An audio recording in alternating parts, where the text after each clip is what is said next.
부산 동래구 서지영 의원입니다. 저는 먼저 교육감 선거와 관련된 부분에 대해서 말씀드리겠습니다.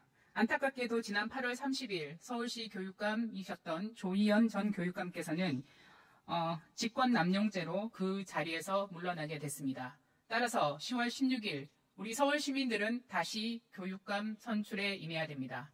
선거관리위원장님 계십니까? 사무총장이 나와 있습니다. 네네. 총장님께 묻겠습니다. 이번에 재보궐선거 10월 16일 날로 예정돼 있는데요. 어떻게 준비를 잘 하고 계시는지요? 기간이 조금 짧기는 하지만 최선을 다해서 관리하도록 하겠습니다. 네. 뉴스를 보시는 분들은 아시겠지만 뉴스를 별로 보시지 않는 분들은 교육감 선거가 있는지 없는지조차 모를 수도 있습니다. 여기에 대해서도 홍보 계획도 있으신가요? 네, 나름 준비해서 잘 관리하도록 하겠습니다. 네. 이번에 재보궐선거를 치르게 될 때 재보궐선거의 총 비용을 어느 정도로 추계하고 계십니까?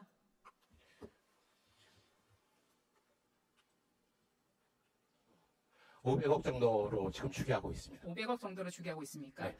제가 여러 가지로 언론을 통해서 알아본 바에 의하면 선거 관리 비용만 아마 480억 정도, 그리고 또 후보자에게 보전 비용이 한 100억 정도, 재보궐선거를 치름으로 인해서 우리가 소요되어야 되는 비용이 총 한 580억 정도로 추산하고도 있습니다. 500억 정도로 그친다면 더 좋을 것 같고요. 이 비용은 어떻게 충당하는지 알고 계십니까?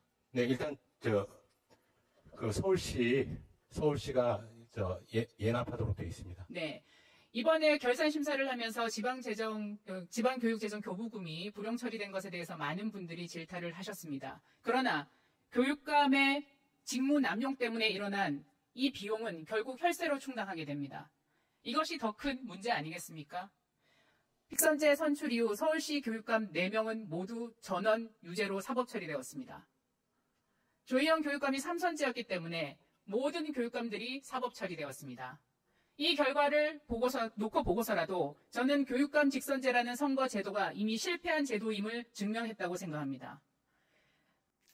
2007년 직선제 도입 후 교육감 48명 중 12분이 중도 사퇴하였습니다. 사법 처리된 분이 7분이 계셨고 출마를 하신다고 3분은 또 사퇴를 하셨습니다. 물론 사망하신 분 2분도 계십니다.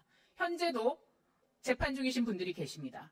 따라서 말씀드렸지만 교육감 선거 제도에 대해서 다시 한번 생각하고 설계할 시점이 도래했다고 저는 생각합니다. 교육감 선거의 문제점에 대해서는 많은 언론들이 지적하고 있습니다. 교육부 장관님께 묻겠습니다. 장관님도 교육감 선거에 출마하시려고 하신 적이 있는 것으로 알고 있습니다. 네. 이 선거 제도의 여러 가지 폐해와 문제점에 대해서 많은 언론들이 지적하고 교육 당사자들의 염려와 고민들이 굉장히 많았습니다. 여기에 대해서 어떻게 생각하십니까? 네, 의원님께서 지적하신 거 하나하나가 다 일리가 있다고 생각합니다. 저는 교육부에서도 이 문제에 대해서 좀 고민하고 검토를 하실 필요가 있다고 생각합니다. 여쭙겠습니다. 국가교육위원장님 자리에 계시지요? 예, 국가교육위원회에서는 우리나라 여러 가지 교육적으로 중장기적 계획을 세우시는 걸로 알고 있습니다. 교육감 직선제에 대해서 검토하시는 부분이 있습니까? 아직은 지금 하지 않고 있습니다. 저는 국가교육위원회에서 교육감 직선제에 대해서 한번 모든 것을 열어놓고 재검토해 주시기를 부탁드리고 싶습니다. 네. 네, 이것은 정치권에서도 많은 논의들이 있습니다. 저 또한 법안을 준비하고 있습니다. 이미 좋은 법안들이 많이 나와 있고 다 폐기된 바가 있습니다. 여기에 대해서 우리 정치권은 교육감 선거 제도 전반에 대해서 다시 한번 고민하고 열린 마음으로 무엇이 우리의 교육에 도움이 되는지, 100년 대계에 도움이 되는 제도인지 여야가 함께 열린 마음으로 다시 한번 고민해봤으면 좋겠습니다. 교육감 선거 제도의 폐해는 여러 가지 지적하고 있습니다. 깜깜이 선거다, 돈 선거다, 그 다음에 아무도 책임지지 않는, 검증되지 않은 후보들이 난립한다. 이런 지적들이 많이 있었습니다. 존경하는 김동철 전 의원께서, 민주당 출신의 전 의원께서도 전북일보에 기고를 하신 바도 있습니다. 그래서 현행 교육감 선거 제도가 가지고 있는 이러한 폐해들을 극복하기 위해서 국회에서 이 논의를 지금부터 시작했으면 하는 것이 제 바람입니다. 긍정적으로 야당 의원님들께서도 검토해 주시기를 바랍니다.